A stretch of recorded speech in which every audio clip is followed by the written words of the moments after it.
Adesso è il momento cruciale perché il risultato di stasera è a nostro vantaggio per due volte, sia per la vittoria che noi abbiamo ottenuto questa sera che per il pareggio dell'altra squadra. Adesso bisogna rimanere concentrati, bisogna pensare ai nostri obiettivi e guardare avanti.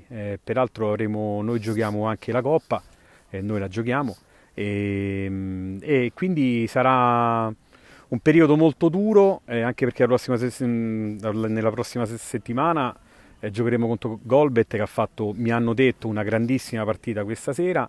Però per tornare alla partita nostra contro il Tormarancia, io devo dire che ho visto una grandissima squadra, veramente molto molto molto forte, molto organizzata, bel gioco, rapidissimi, velocissimi.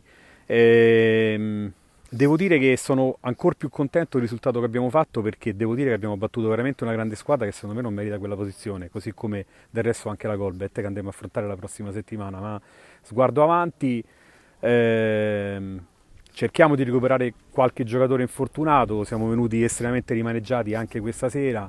Abbiamo Capitan Seferi che purtroppo non riesce a riprendersi dal suo grave infortunio, sembrava si fosse ripreso, invece in settimana si è rifatto male un'altra volta. E vediamo, recuperando qualcuno magari riusciremo anche ad esprimere un gioco ancora migliore.